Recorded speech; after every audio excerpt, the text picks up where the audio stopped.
દર વર્ષે ડિસેમ્બર મહિનામાં સુરતમાં અનોખો લગ્ન પ્રસંગ યોજાય છે। આ લગ્ન પ્રસંગ એટલે પિતાનું છત્ર ગુમાવી ચૂકેલી દીકરીઓના સમૂહમાં પણ ધામધૂમથી લગ્ન થનાર છે। આગામી 14 અને 15 ડિસેમ્બર એમ 2 દિવસમાં 111 દીકરીઓને પિયરિયું છોડીને સાસરે વળાવાશે। આ સમૂહ લગ્નમાં મુખ્યમંત્રી ભૂપેન્દ્ર પટેલ સહિતના અગ્રણીઓ ઉપસ્થિત રહેશે। આ સમૂહ લગ્નમાં અનોખી પહેલ થશે। સાસુ સસરા વહુ અને જમાઈની આરતી કરશે। પીપી સવાણી ચૈતન્ય વિદ્યા સંકુલ અબ્રામા ખાતે સાંજે 5 વાગ્યે યોજાશે। પિયરિયું નામે યોજાઈ રહેલા લગ્ન સમારોહની અંગે મહેશભાઈ સવાણીએ કહ્યું કે સમૂહ લગ્નના માધ્યમથી સામાજિક ક્રાંતિના હેતુસર વરકન્યા સહિત તમામ લોકોને લગ્ન સ્થળે 50,000 જેટલા તુલસીના રોપા ભેટમાં અપાશે। पर्यावरण जागृति अंगे आ प्रयत्न वडाप्रधान नरेन्द्रभाई मोदीना एक वृक्ष मां के नाम ना आह्वान ने आगळ लई जनारो छे। साथे आ रोपाने अंगदान जागृतिना टेग साथे आपवामां आवशे। आ समूह लग्न प्रसंगे समग्र गुजरातमांथी मोरारी बापू सहित 40 जेटला संतो पधारशे अने नवदंपतीने आशीर्वाद आपशे। पियरिયું लग्न समारोहमां गुजरात, महाराष्ट्र, बंगाळ अने उत्तर प्रदेशनी दीकरीओ छे। 2 मूक बधीर અને 2 દિવ્યાંગ કન્યા છે। 2 મુસ્લિમ છે અને વિવિધ 39 જ્ઞાતિની કન્યાઓ નવજીવનના ફેરા ફરશે। લગ્ન અગાઉ જ તમામ 111 દીકરીઓને પિતાની હૂંફ પૂરી પાડનાર લાગણીરૂપી ભેટ સમા કરાવરનું વિતરણ કરી દેવાયું છે। જે 111 કન્યા છે એ પૈકી 90% કન્યા એવી છે કે એમના પિતા તો નથી જ, સાથે જ એમના ભાઈ પણ નથી। દીકરીઓની પસંદગીના અનેક ધોરણ નક્કી થયા છે। એમાં દીકરીના પિતા ન હોય એ પ્રાથમિક છે, એ પછી જે દીકરીનો ભાઈ ન હોય એવી દીકરીને પ્રાથમિકતા આપવામાં આવે છે।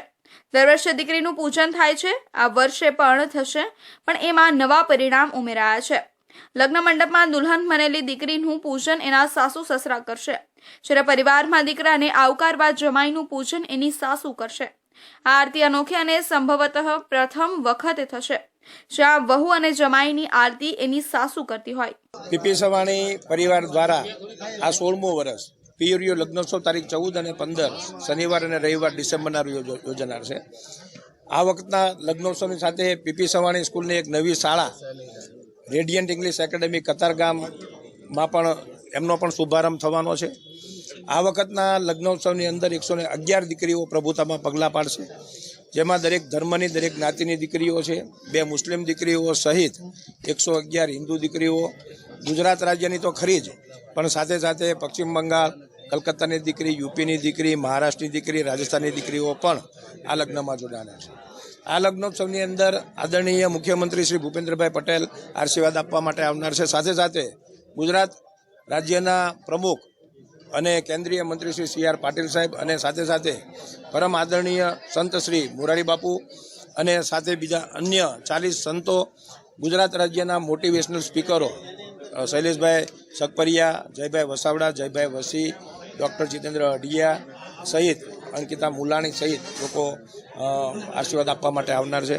પિયરિયું લગ્ન સમારોહને પ્રતિષ્ઠિત ગોલ્ડન બુક ઓફ રેકોર્ડ્સમાં સ્થાન મળવાની સંપૂર્ણ સંભાવના છે। એક જ પિતા એટલે કે મહેશભાઈ સવાણી 5274 દીકરીઓનું કન્યાદાન કરનાર એકમાત્ર પિતા તરીકે નોંધાશે। એક જ સમયે એક જ કાર્યક્રમમાં 50,000 તુલસીના છોડ સામાજિક સંદેશ સાથે વિતરિત કરવાનો એક નવો રેકોર્ડ બનશે। તો લગ્ન સમારોહમાં 370 ફૂટ લાંબુ તોરણ પણ સૌથી લાંબુ બનવાનું છે। આ ત્રણેય રેકોર્ડ માટે ગોલ્ડન બુક ઓફ રેકોર્ડની ટીમ 14 તારીખે હાજર રહેશે અને સર્ટિફિકેટ એનાયત કરશે।